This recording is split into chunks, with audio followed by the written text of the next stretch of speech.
Have you ever imagined what it would be like to look at the universe without any obstacles? Without anything to obstruct your view of distant stars, galaxies, and planets? Well, that's exactly what NASA's space telescopes allow us to do. And today, we're going to dive into the incredible story of Hubble and James Webb, two machines that revolutionized our understanding of the cosmos. Have you ever stopped to think that we live on a planet with a protective layer that, ironically, is the biggest obstacle for astronomers? Our atmosphere, the same one that allows us to breathe and protects us from solar radiation, is a real nightmare for anyone wanting to observe the universe clearly. It distorts light, creates chromatic aberrations, and adds noise to images. It's like trying to see the bottom of a pool when the water is choppy. But what if we could place our eyes above this turbulent layer? What if we could position a telescope in the vacuum of space, where there's no atmosphere to interfere? This seemingly simple idea changed our view of the cosmos forever. In the 1970s, a visionary named Lyman Spitzer began advocating an idea that many considered absurd: building and launching a space telescope. It seems obvious today, but back then it was an extremely ambitious and expensive project. Spitzer knew that a telescope in space wouldn't have to deal with Earth's atmosphere and could observe the universe 24 hours a day without interference from the day-night cycle. The possibilities were infinite. But how do you convince the American government to invest billions of dollars in such a risky project? Spitzer understood that he needed popular support. He began a true pilgrimage across the United States, presenting his project at universities, schools, and community centers. With the project literally in his pocket, he won the hearts of Americans, who in turn pressured their representatives in Congress. And so, in 1977, the project that would become the Hubble Space Telescope was officially born. 13 years later, in 1990, Hubble was finally launched into space. Named in honor of Edwin Hubble, the astronomer who discovered the existence of other galaxies beyond the Milky Way, the telescope had a clear mission: observe the universe in the visible range of the electromagnetic spectrum, the one our eyes can see. But wait, what is this so-called electromagnetic spectrum? Imagine it as a great rainbow that extends far beyond the colors we can see. It starts with radio waves, passes through microwaves, infrared, visible light, ultraviolet, X-rays, and gamma rays. Each band of this spectrum reveals different aspects of celestial objects. It's like looking at a person using different types of cameras. A thermal one would show body heat, an X-ray would reveal bones, and a regular one would capture external appearance. Hubble was designed to observe primarily in visible light, with some capabilities in ultraviolet and early infrared. And what did it discover? Well, it practically rewrote our astronomy textbooks. It was Hubble that gave us the first concrete evidence of the existence of black holes. It captured stunning images of colliding galaxies like cosmic dancers in a gravitational waltz. It discovered giant storms on Saturn, Uranus, and Neptune, revealing details never before seen of these distant planets. One of Hubble's most fascinating discoveries was the phenomenon of gravitational lensing. Einstein had predicted that enormous masses, like galaxy clusters, could bend light from more distant objects, functioning as cosmic lenses. Hubble not only confirmed this theory, but used it to observe galaxies so distant that without this natural magnification effect, they would be completely invisible to us. And when Hubble pointed at a seemingly empty patch of sky and left its camera exposed for days, the result was shocking. The Hubble Deep Field revealed thousands of galaxies in a space that appeared to have nothing. It was as if, suddenly, we realized the universe was much, much larger than we imagined. But even with all these revolutionary discoveries, scientists knew that Hubble had limitations. It couldn't see through clouds of dust and gas where new stars are being born. It also couldn't observe extremely distant galaxies, whose light, due to the expansion of the universe, is stretched beyond the visible spectrum, entering the infrared. It's like having an incredible camera, but one that can only photograph light-skinned people in well-lit environments. What if we wanted to photograph people of all colors in all possible environments? We'd need a different camera, right? That's how, in 1996, even with Hubble still in full operation, NASA began planning its successor, the Next Generation Space Telescope, which would later be renamed the James Webb Space Telescope. James Webb was conceived to be Hubble's perfect complement. While Hubble is a specialist in visible light, Webb is a master of infrared. And why is this important? Because infrared allows us to see through those clouds of dust and gas that block visible light. It's like having X-ray vision for the universe. Additionally, due to a phenomenon called redshift, the more distant a galaxy is, the more its light is stretched toward red, and eventually into infrared.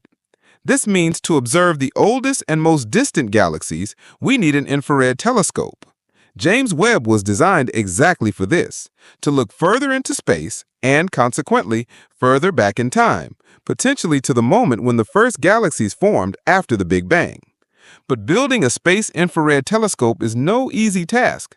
To detect the weak infrared radiation from distant objects, the telescope needs to be extremely cold. Otherwise, its own heat would create interference in observations. It's like trying to hear a whisper in a noisy room. You need to eliminate background noise. James Webb was designed to operate at temperatures close to absolute zero, about minus 459 degrees Fahrenheit. To achieve this temperature in space, engineers developed a solar shield the size of a tennis court, composed of 5 layers of a special material similar to Kevlar. This shield blocks heat from the sun, earth, and moon, allowing the telescope to cool naturally in the vacuum of space.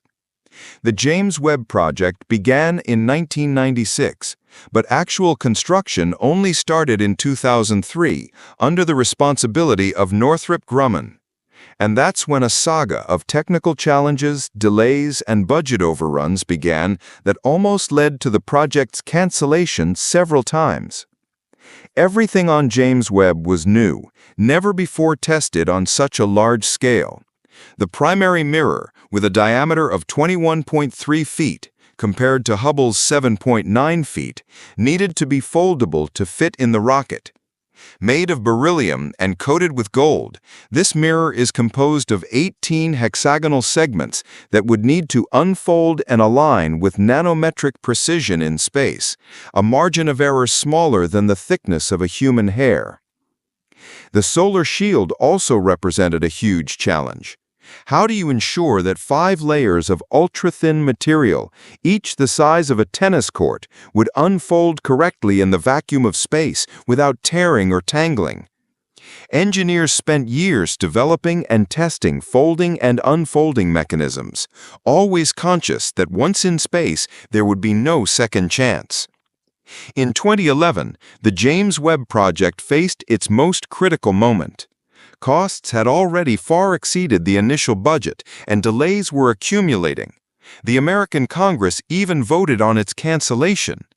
After all, billions of dollars had already been spent, and the telescope was still far from ready. It was a moment of decision: continue investing or abandon the project. Fortunately, the scientific community mobilized. Astronomers, physicists, and space enthusiasts from around the world defended the importance of James Webb for the future of astronomy. The project survived, but with the condition that there would be no more significant budget increases. The following years were of intense and meticulous work.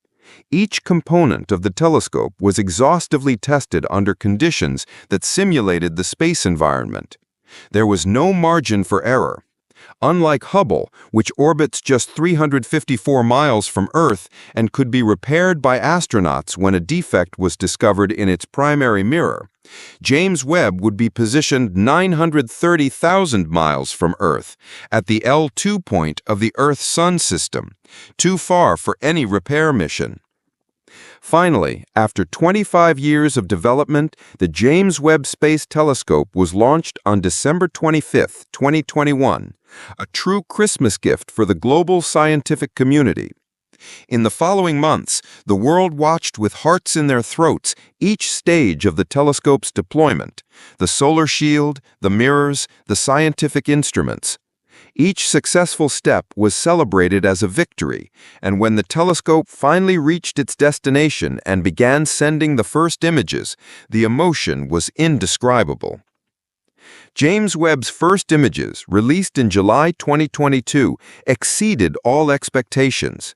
Never-before-seen galaxies, stunning details of nebulae, analyses of exoplanet atmospheres. Webb was fulfilling his promise to revolutionize our understanding of the universe. But what is the real importance of these space telescopes?